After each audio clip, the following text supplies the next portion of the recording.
There are moments in life when everything you know can be shattered with a single phone call. 2 months ago, my husband Tim, the very center of my world, vanished from my life without warning.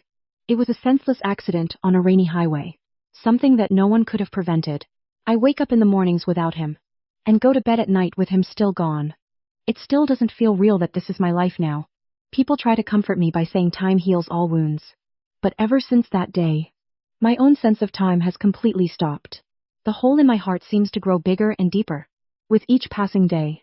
Since losing my husband, I've retreated into myself, keeping my distance from everyone, especially from my own family. I know they're worried about me, but their sympathy only makes my pain harder to bear. I was never particularly close to my younger sister, Jenny. She always seemed to live in a completely different world, shining bright in ways I never could. Then one afternoon, my phone rang, cutting through the silence. Jenny's name flashed on the screen. It was so unusual that my heart skipped a beat. Hey Heather. Next Sunday, we're throwing a birthday party for my sweet little Matt's first birthday. You have to come. Matt, my tiny nephew, whom I'd never even met. Honestly, I hesitated. Would it really be okay for someone like me, weighed down with grief, to show up at such a joyful event? But then a thought struck me. Maybe this was a chance. Maybe a gift from above. An opportunity to reconnect with my family, who I'd kept at arm's length for so long. Maybe this was the first step to climbing out of the depths of sorrow. So I went into town and searched for the perfect gift. I chose a sterling silver dinnerware set from a renowned jeweler, hoping it would bless my nephew's bright future. The weight of it in my hands seemed to give strength to my resolve. I pictured myself handing the gift to Jenny, laughing together, holding Matt in my arms. Yes, I could do this, even if it's just a small step. I needed to move forward. Back then, I had no idea. That party wouldn't heal my wounds. Instead, it would become the beginning of a cruel trap, one that would strike even deeper, and leave me more broken than ever. On the day of the party, I took a deep breath and rang Jenny's doorbell. The moment the door opened, I was hit by a wave of lively music, sweet perfume, and laughter that seemed to bounce off the walls. Inside, the house looked like something out of a fairy tale. Pastel-colored balloons and garlands everywhere. The living room was packed with elegantly dressed guests, Jenny's friends and distant relatives, chatting with drinks in hand. Everyone looked so happy, while I, in my black dress like a mourner at a funeral, felt like a colorless ghost, utterly out of place. Heather, you made it. Jenny wove through the crowd to greet me. Her figure-hugging dress and flawless makeup made her shine. Happy birthday. Where's Matt? Oh, he's napping in the back room. I'll introduce you later, she said, her eyes drifting to the fancy shopping bag in my hand. Oh, wow. What's this? It's a present for Matt. It's nothing special, really. Don't be silly, thank you so much. With a theatrical gesture, Jenny hugged me, then immediately took the bag and disappeared toward a table piled high with gifts. That was the extent of our conversation. Just a fleeting exchange. Yet I already felt exhausted. About an hour later, when the party was at its peak, Jenny suddenly picked up a microphone and tapped her glass.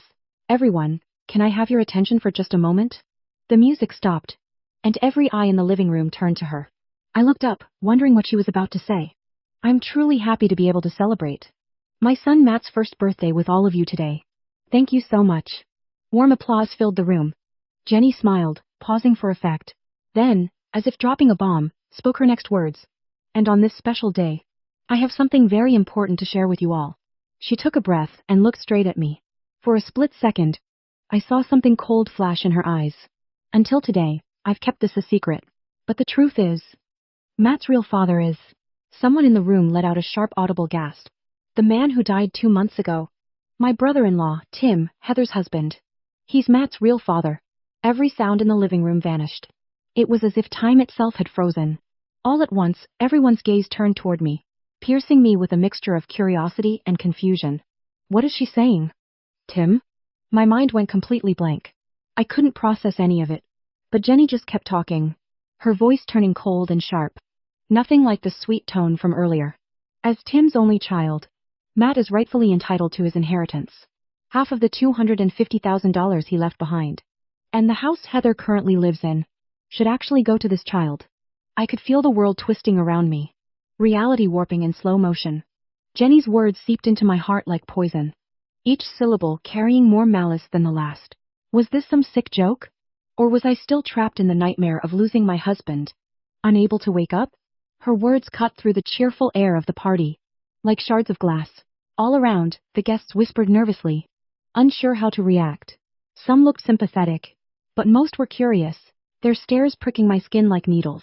Somehow, I managed to move my unsteady legs forward, coming to stand in front of Jenny. This must be some kind of mistake, Jenny. Tim would never do something like that. My voice was so small and shaky. I almost didn't recognize it as my own. But Jenny didn't even flinch. She gave me a smile, half triumphant, half pitying, then pulled her phone from her bag. Mistake? I don't blame you for thinking that. You never really knew Tim at all, did you? She unlocked her screen with practiced ease, and thrust the phone in front of my face. Can you still say the same thing after seeing this? It was a photograph. A restaurant by the sea I recognized instantly. But sitting next to Tim, leaning close and grinning from ear to ear, was Jenny. Not me. Suddenly, my heart felt as if it had been dropped into ice water. Since when? Since the summer before last. That weekend you told me you'd be away on business trips, and asked me to watch your house. Jenny began swiping through the photos, almost enjoying herself. More and more secret memories appeared. A picture of the two of them kissing, in what looked like a luxury hotel suite. Jenny curled up asleep in Tim's car. And worst of all, a string of private messages. I can't keep lying to Heather any longer. Jenny, you're the only one I love. When are you going to tell her the truth? I swear I will before the baby is born. I want to start a new life with you and our child. Every word seared itself into my brain. All the while I'd been suffering through infertility treatments, he'd been planning a new family with my own sister. Right under my nose. At that moment, everything I believed in, love, kindness, all the happy memories of my marriage, was twisted into something ugly. Nothing but a filthy lie. No. This is all a lie. Clinging to one last hope, I turned desperately to my parents who stood nearby. Mom. Dad. Say something. Jenny's lost her mind. But neither of them tried to stop her. Instead, both looked away. Shame written all over their faces. Their silence said everything. You knew? At my question, my mother opened her mouth hesitantly. Heather. Since when? At the sound of my low voice, my father finally spoke, sounding resigned and heavy. Jenny told us about 7 months before the accident. 7 months. The words felt like something inside me finally snapped. All this time, they'd known everything. While pretending to pity me, listening to my stories at family dinners, they'd all been part of this cruel, calculated betrayal. Behind my back, there was not a single person in this room who was truly on my side. Not one person who really loved me. Not now, not ever. I found myself unable to say another word. I simply took a slow, unsteady step backward, burning the faces of these traitors into my memory. Then I turned and ran from that place, away from everyone who had ever betrayed me. I heard my mother call my name behind me, but I never looked back.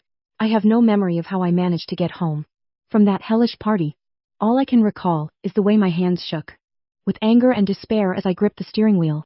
Back at home, I was just a shell of myself. Photos of Tim and me laughing together. His favorite mug. The clothes still hanging in his closet. Every little relic of our happiness now felt like a cruel prop, mocking me.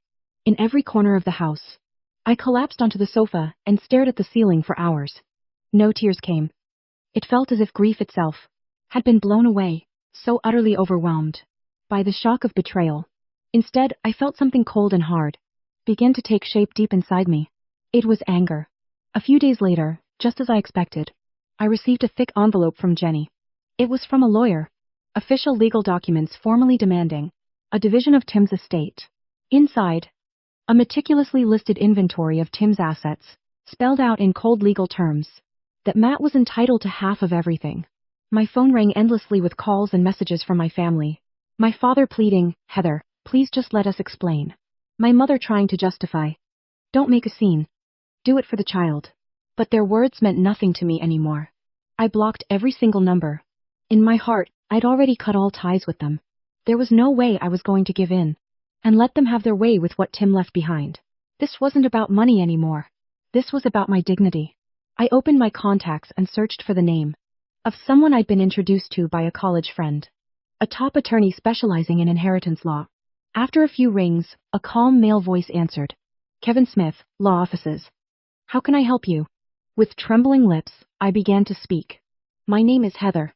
I'm about to be dragged into a legal battle over my husband's inheritance against my own sister. Kevin listened to my scattered story all the way to the end, without interrupting once. And when I finished, he said firmly, Heather, I know this must be incredibly hard, but you're not alone. I promise I will do everything in my power to protect you. The moment I heard those words, it was like a faint warm light, breaking through the ice around my heart. Yes, I will fight. Even if the whole world turns against me, I'll never give up on my own life. My counterattack had begun, but the first meeting with Kevin tested the limits of my resolve. Copies of all the evidence Jenny's side had gathered were spread out across the heavy conference table.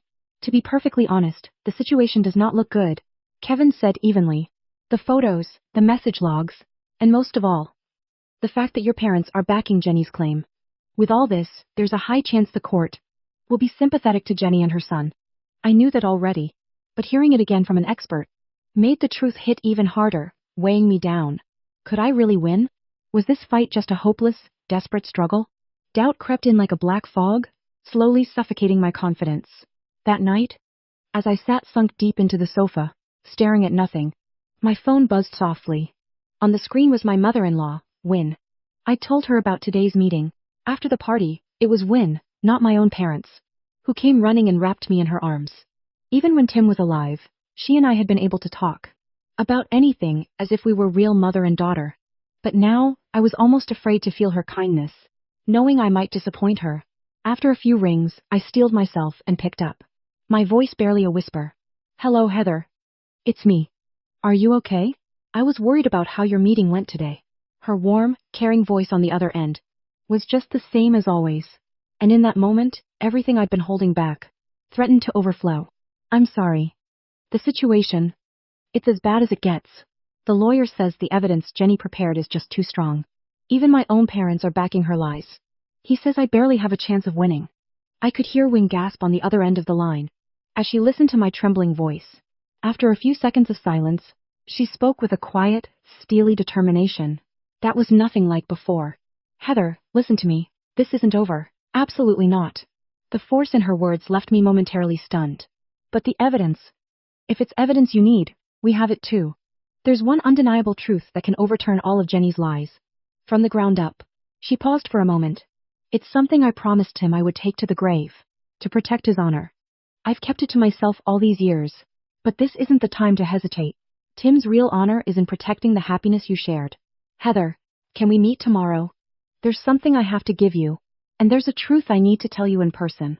I could feel her seriousness even through the phone, and all I could do was nod weakly. The next day, we agreed to meet at a quiet cafe in the center of town. I arrived first, nervously sipping coffee, to soothe my dry throat as I waited. A few minutes later, Win walked in. She sat quietly across from me, her expression full of pain as she looked at me. Thank you for coming. First, I need you to believe this. Tim never betrayed you. Those words hit me like a tidal wave. Gina called me crying after she found out what happened at the party. She was heartbroken about having to break a promise she made to Tim. But she said, if it's to protect my brother's honor and Heather, then I have no choice. So she told me everything. Win slowly, carefully relayed what her daughter had shared. About 6 months before the accident, Tim came to his sister Gina, desperate for advice. He told her that your sister Jenny had been pursuing him relentlessly. At first, he tried to turn her down gently, but her behavior escalated. She even showed up at his work. No. Tim loved you too much to ever want you to find out. He told Gina, Heather is sensitive. I can't let her suffer. Because of family drama. So he asked her to keep it secret. All those photos and messages Jenny showed at the party, they were all malicious fabrications created by her alone. Win met my eyes directly. Then from her leather bag, she pulled out a slightly worn brown envelope and slid it across the table to me. With trembling hands, I opened the envelope. Inside were several medical records, bearing the name of a local general hospital. The moment I read the technical medical terms, I was at a loss for words. Diagnosis: azoospermia. Male infertility. Probability of natural conception is nearly 0. It felt like I'd been struck in the head. Win explained. When he was a student, Tim was in a car accident. He survived, but afterwards, the doctor found an abnormality in one of his testicles. Further testing revealed he was infertile. The only people who ever knew were me and Gina, whom Tim told himself. Tears streamed down my cheeks, unstoppable. But they weren't tears of sorrow. They were tears of relief. Because the love I believed in had never been tainted. My husband had never betrayed me. Even while suffering as a man. He kept that secret with his sister, fighting the burden alone so he could protect me. A new feeling took hold in my heart. A quiet, unyielding resolve. Harder and stronger than anger. This was no longer just a fight for my own dignity. Now, I was fighting to protect the honor of the man I loved. And the truth of our marriage. Together with his family. With this, I could completely overturn the flawless lie Jenny had created. It was the one piece of absolute, undeniable evidence. I gripped the medical records tightly. The air in the courtroom was cold and tense. In the gallery, relatives from the party and curious onlookers whispered, their eyes boring into me.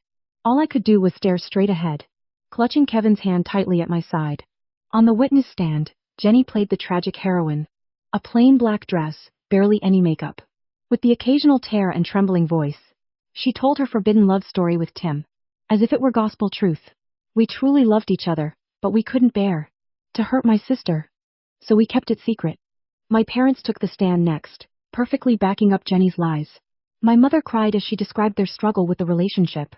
My father testified gravely that Tim was truly looking forward to Matt's birth. Their story was airtight, and even the judge's face seemed to be softening with sympathy for Jenny. I could even hear quiet sobs from the gallery. It felt like I was being slowly suffocated, caught in an inescapable web of malice.